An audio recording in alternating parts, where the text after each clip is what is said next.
My name is Daniel Mercer. I'm 38 years old. I've always been the kind of person who holds doors open, pays close attention, and shows up with something in hand. For years, I tried to be the one in the family who brought peace, who played the middleman between siblings, who called just to check in, who never forgot a birthday. I work in architecture. I design places where people feel at home. I suppose that's what made what happened over Christmas sting even more. I thought family was the one place where I didn't have to earn my welcome. It was December 22nd when my mother called me. Her voice was sharp, clipped, not angry, just cold. She said, "Daniel, I think it's best you don't come this year.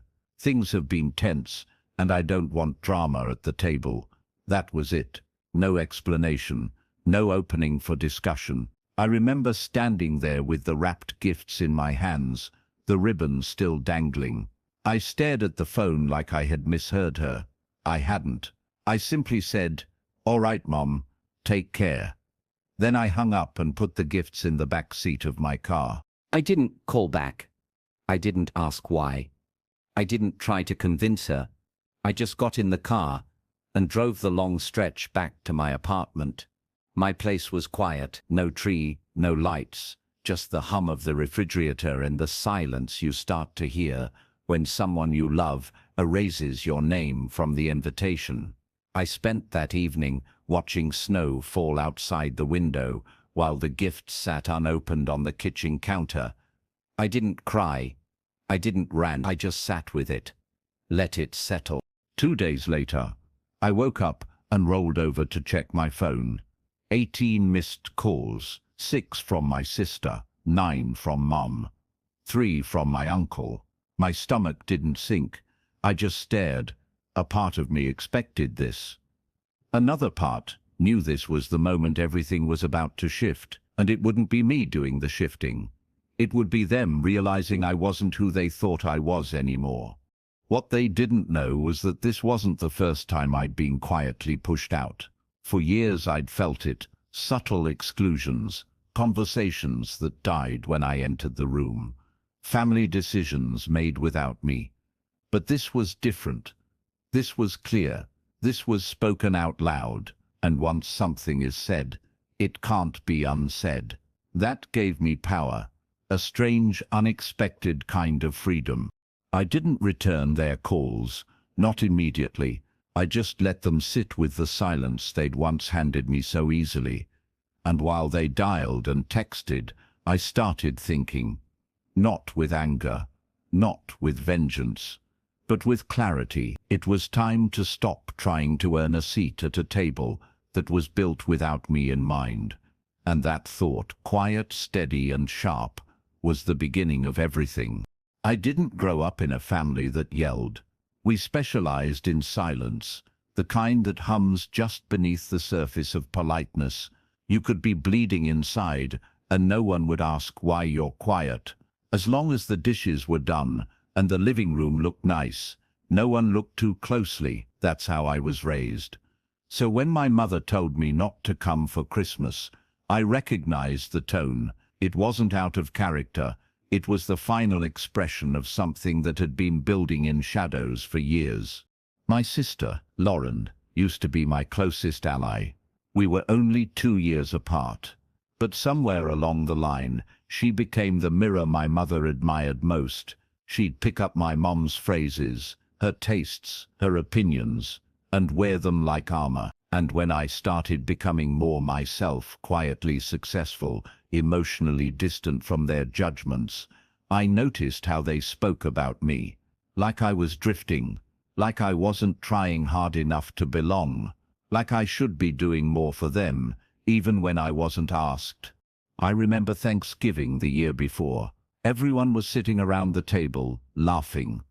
I had just finished a major project, an award-winning design for a hospital wing. When I brought it up, just in passing, my mother barely looked up. "Oh, that's nice," she said, before turning to Lauren to ask about her new kitchen backsplash. It was always like that. I'd bring offerings of myself, successes, good news, kind gestures, and they'd be left on the doorstep untouched. It took me too long to realize that love, in my family, was measured by usefulness. If you weren't the emotional sponge or the one who made others feel important, you became irrelevant, and I had spent years trying to stay relevant, taking flights to be there for birthdays, paying for repairs when no one else could, writing long holiday cards that no one responded to. I wasn't the favorite. I was the one they expected things from, without the warmth that usually follows. When the phone calls came in that morning, part of me wanted to believe something terrible had happened, an emergency, a misunderstanding, but I knew better. I knew the calls weren't born out of concern. They were born out of guilt, or worse, optics. Someone had asked, "Where's Daniel?" and suddenly, the absence they demanded became inconvenient, not for my feelings, but for how it made them look. So I poured a cup of coffee, sat on my balcony, and stared at the horizon. I replayed every quiet betrayal, every moment I'd been excluded or dismissed, and I let it burn in my chest, not like rage, but like truth. And truth is heavy, yes, but it also sets you free. I wasn't going to storm back in. I wasn't going to explain myself. I had given them years of loyalty. They gave me silence. Now it was my turn to speak with absence. I didn't answer the phone that entire week. Not once.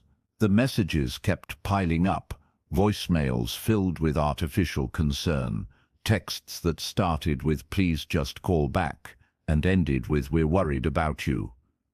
But none of it rang true. What they were really worried about was losing the version of me that always came back, always forgave, always showed up with an apology for bleeding. They weren't used to silence from me. They didn't know what it meant when I finally stopped explaining. Instead, I focused on something else, something that had been sitting quietly in my world for years, waiting. In my line of work, I often take on private projects for clients, through my own small firm, something I built outside of my corporate job.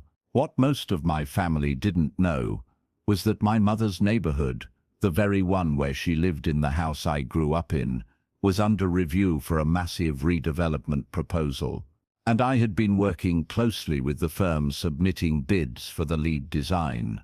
I hadn't thought about using that information until then, not maliciously, but strategically. My mother's home, like many others on the block, was old, poorly maintained, and structurally outdated. The city had issued several notices over the years, which she ignored or brushed aside, but I had access to the planning documents. I knew where the boundaries were shifting. I knew which properties would qualify for early purchase offers, and I knew who was on the list of problem owners likely to get left behind. There was a man named Harris, one of the senior partners overseeing the project. We had worked on 3 successful site plans together.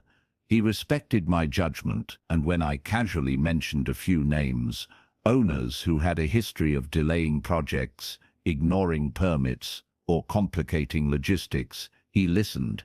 I didn't ask him to do anything illegal or unethical. I just handed him the truth, neatly, calmly, and without emotion. The rest took care of itself. By January, my mother received a formal notice. Her property was being re-evaluated, and the city was reconsidering its code violations and compliance issues. She called again. I didn't answer. I watched her spiral from a distance, all through the lens of her own choices. And the beauty of it all, I never raised my voice. I never said a cruel word. I just allowed the system to finally notice what I had known for years. Some houses look whole from the outside, but the foundation is already cracked. Lauren, too, was affected. She had moved back in with our mom a few months earlier, after a rough divorce, relying on that house to be her shelter. She'd once told me it was a reset. Now it was turning into a liability. I heard from a mutual friend that they were scrambling to fix things, to clean, renovate, appeal, but time was running out, and I hadn't even started yet. This wasn't revenge. This was awareness finally working in my favor. I was done being the forgotten son. It was time to become the architect of my own closure. By February, the panic had settled into their voices. I could hear it in the voicemails. I still hadn't returned. My mother's tone sharpened with desperation. Lauren's texts now soft instead of smug. They didn't know what was happening exactly, but they felt it, the safety net they thought would always be there. The house, the neighborhood, the illusion of control was unraveling, and they couldn't stop it. They had built their world on exclusion, forgetting that I had once been part of the scaffolding. Now, with me gone, the structure was giving way. What they didn't realize was that I wasn't trying to hurt them. I was simply done protecting people who only remembered me when they needed something. I had given too many years to a family that mistook my kindness for weakness.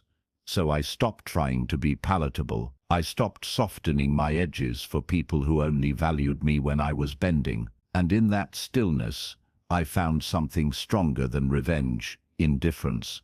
Not apathy, not bitterness, just a clear refusal to bleed for people who didn't care I was ever cut. The planning committee moved forward with the redevelopment proposal by March. My firm had earned the final vote of confidence. We weren't in charge of who got early offers or who didn't, but we certainly influenced who got attention. I didn't blacklist anyone. I didn't name names. I just removed myself from shielding the ones who had always assumed I would. Without my quiet loyalty behind the scenes, they were just names on a list, and the list was long. One morning I got a message from Lauren that just read, "Why are you doing this to us?" That made me laugh, not because it was funny, but because it showed how little she understood. I wasn't doing anything to them. I was just no longer doing everything for them. The absence of my protection felt like an attack to people who were used to living inside the walls I had built. And now those walls were coming down not by force but by neglect. I began receiving invites from the very neighbors who had once gossiped about me. Quiet lunches, business talks. They'd seen the proposal, seen my name. Now they wanted my insight, my guidance. Suddenly, I was valuable again, but this time not because of blood, because of what I'd built, because of my name, my work, my presence. And I never once mentioned my family, not to shame them, just to prove I didn't need them in the room to stand tall. The real shift came when I drove past the old house one evening. It was late, lights were off, snow blanketed the porch. For the first time in years, I didn't feel anger when I saw it. I felt distance, the kind that doesn't ache, the kind that simply marks where you used to stand and how far you've come. I wasn't trying to burn anything down. I was just quietly letting go of what no longer held me. And that, more than any revenge, was where my power lived. By spring, the cracks they had ignored for years became too wide to step over. The city issued an official redevelopment timeline.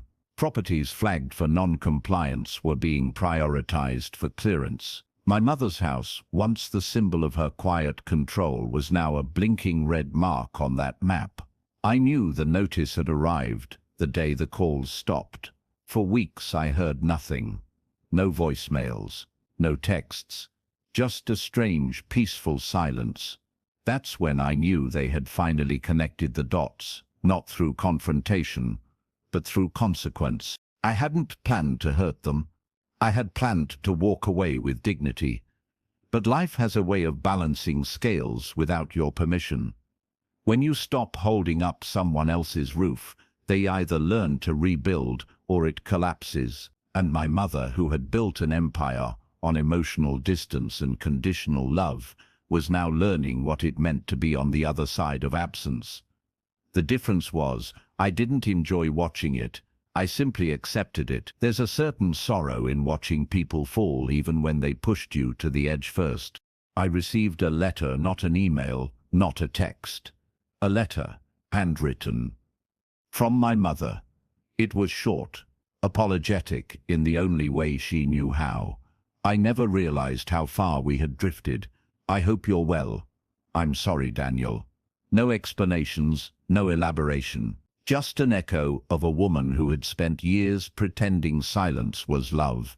I held the letter in my hands for a long time, not because it changed anything, but because it didn't.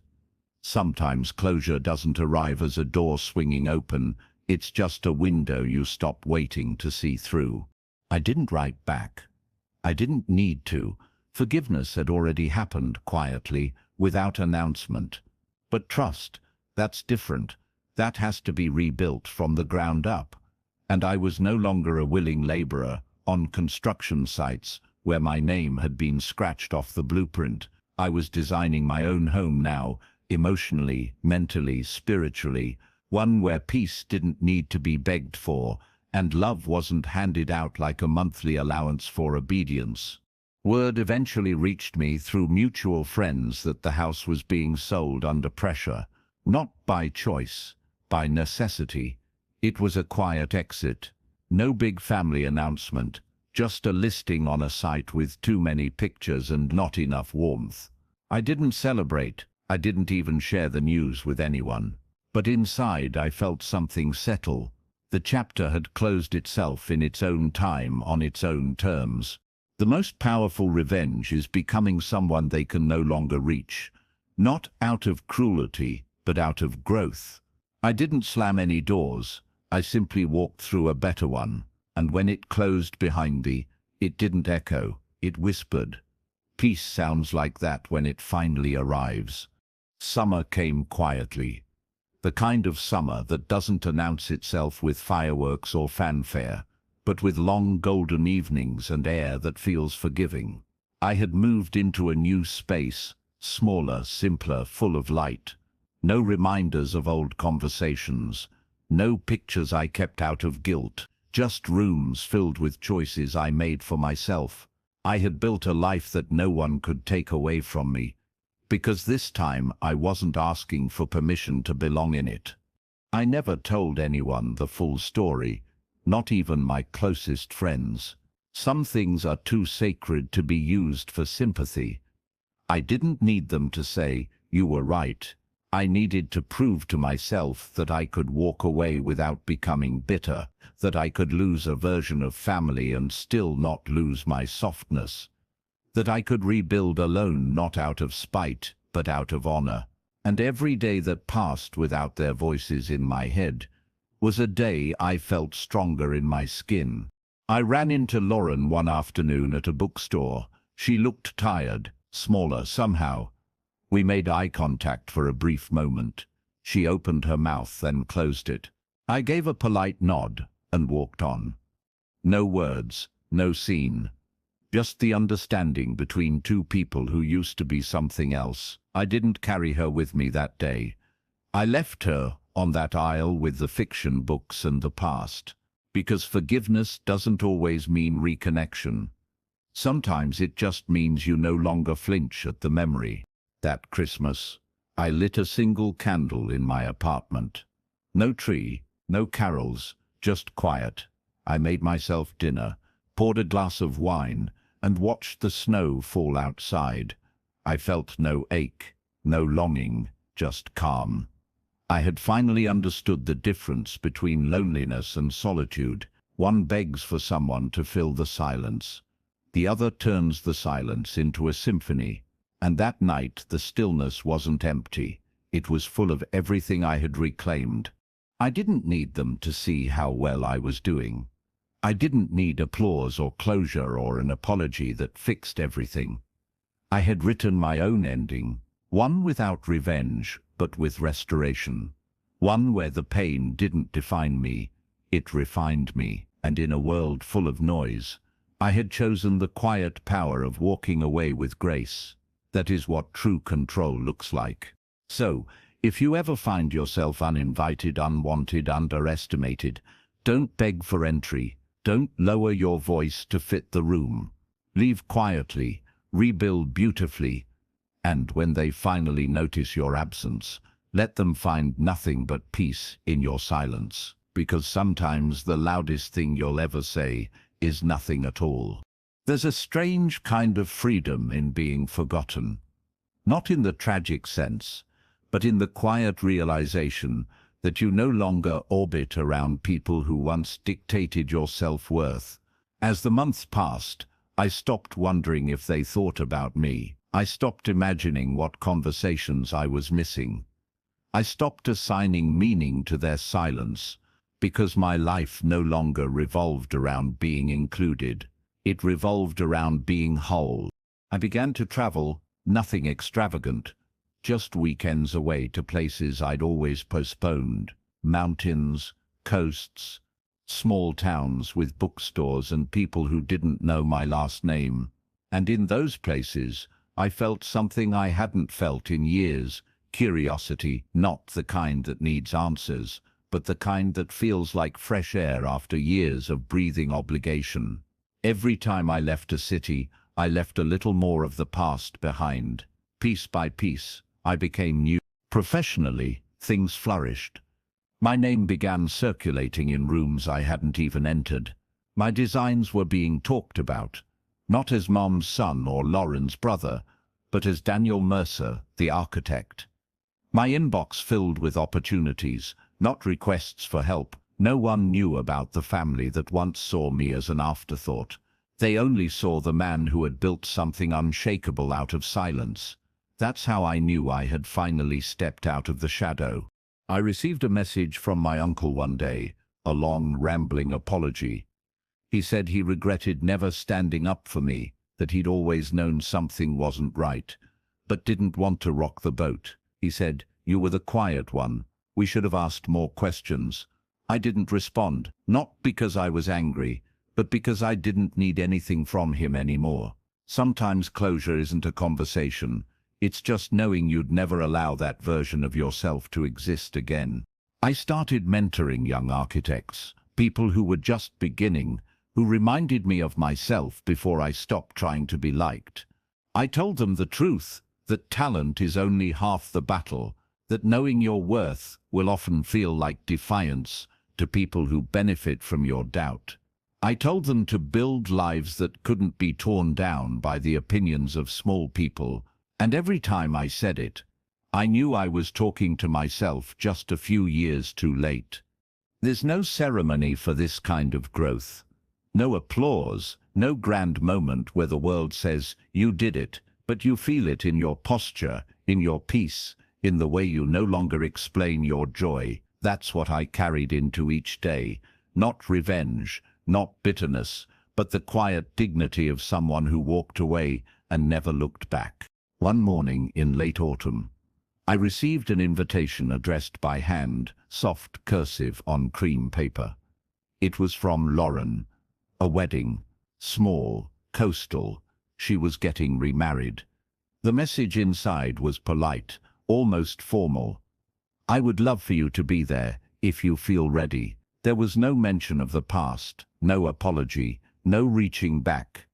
Just an open door, one I wasn't sure I wanted to walk through. I held the envelope for hours, not with emotion, just with thought. Could I attend, as the man I am now, without shrinking into the man I used to be? In the end, I didn't go.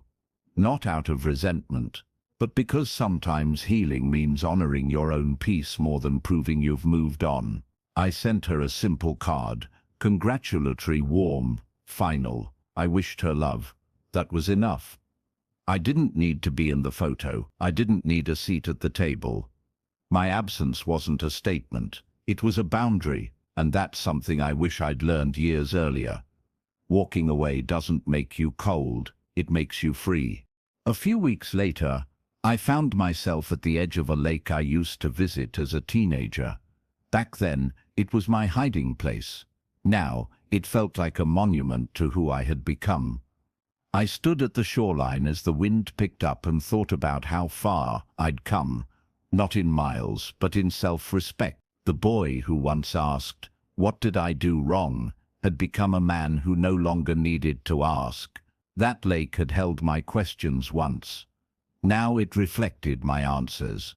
There's something beautifully unremarkable about a life at peace.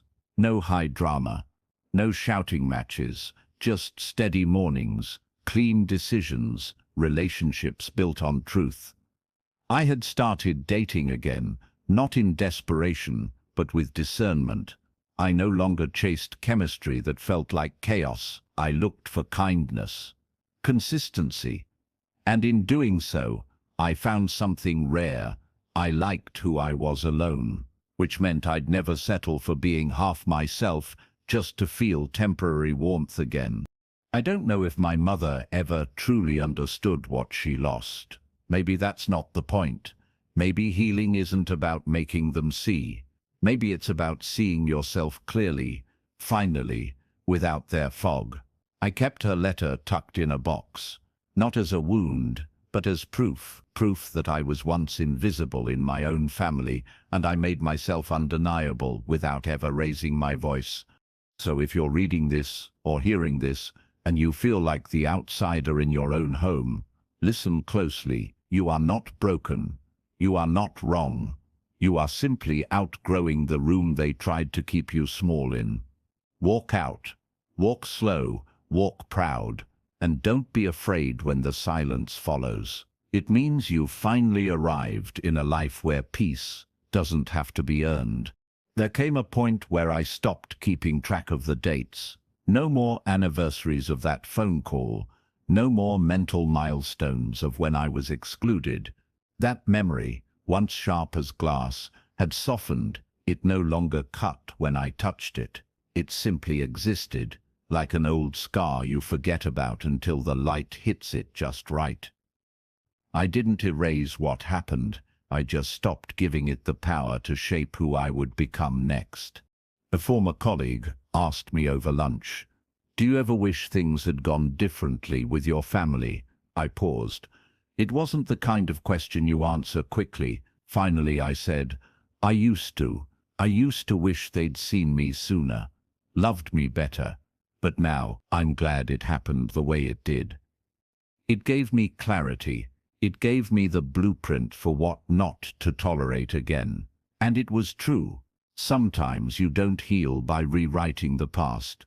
You heal by building something better forward. I learned that not everyone deserves access to you just because they share your blood. Love is not about obligation. It's about recognition. And when people refuse to recognize you, when they ignore the essence of who you are, it's not disloyalty to leave, it's self-preservation. I didn't stop being a son or a brother. I just stopped being their emotional safety net. And in that decision, I reclaimed every part of me they once dismissed. I began to invest in different kinds of relationships. Friends who called for no reason, mentors who saw more in me than I saw in myself, clients who respected my time without question. I started hosting small dinners, choosing my own kind of family, a table of people who didn't look like me, think like me, or owe me anything, but who showed up with kindness and stayed with integrity. For the first time in my life, I didn't have to earn love. I just received it. Eventually, people stopped asking about my family. It wasn't that I avoided the subject. It's that the energy around me changed. I wasn't holding grief in my body anymore. I wasn't walking around with an invisible ache. And when you carry yourself like someone who's made peace with their past, people stop trying to drag you back into it. They meet you where you are, in the light, not the shadow. I still keep one photo. It's from a Christmas long ago. I'm maybe 12, smiling beside a tree, unaware of everything to come. I don't keep it out of sadness. I keep it to honor that boy, the one who tried so hard, the one who kept showing up. I owe him everything, because he never stopped believing that one day he'd build a life where love wasn't a test. And I did. I built it. For him. For me. For the man who finally learned to stay gone. And never looked back. There's a certain silence that arrives when you've made peace with everything that used to hurt you. Not the kind that feels empty or lonely, but the kind that feels earned, like the calm that follows a storm that didn't break you. That's the silence I live in now. No longer checking my phone for messages that never come. No longer hoping for words they'll never say. No longer shrinking to fit their version of me. I've stepped outside of their story, and I'm writing my own. Sometimes I'll pass by families in cafes, laughing over coffee and old stories, and I'll feel a flicker of something, not envy, not sadness, just a quiet recognition that I once wanted that I once believed I could fix what was broken with enough loyalty, enough visits, enough patience. But now I understand that some families are made from history, not love. And history alone isn't enough. You can honor where you came from without letting it define where you're going. A neighbor of mine, an older woman named Helen, once told me something that stuck. She said, "There's a difference between moving on and moving forward. One tries to forget, the other chooses to remember, but still walks." I've taken that to heart. I remember everything, but I walk forward anyway. I don't pretend the betrayal never happened. I just refuse to let it sit at my table. My peace isn't built on amnesia, it's built on boundaries. Now, when I design buildings, I think differently. I think about space not just as structure, but as sanctuary. I think about light, about stillness, about rooms that make people feel whole when they enter. And I realize, every time I complete a project, I've been rebuilding myself in the process. Every blueprint, every foundation, every finished form is another quiet declaration. I stayed standing. They tried to erase me, but I became undeniable instead. There are no final confrontations in this story. No big dramatic moments, no speeches. Just one man who learned that sometimes the most powerful thing you can do is walk away and let them feel the weight of your absence. I didn't need them to fall apart. I needed myself to come together, and I did. Slowly, quietly, completely. So here's how it ends. Not with revenge, but with restoration. Not with noise, but with grace. Not with noise, but with grace. Not with proving them wrong, but by living in a way that proves I was always right to believe I deserved more. And to anyone who's ever been cast aside, told you're too much or not enough, I'll leave you with this. Walk away without fear, because one day you'll look back, not with bitterness, but with pride, and realize leaving was the moment you finally came home.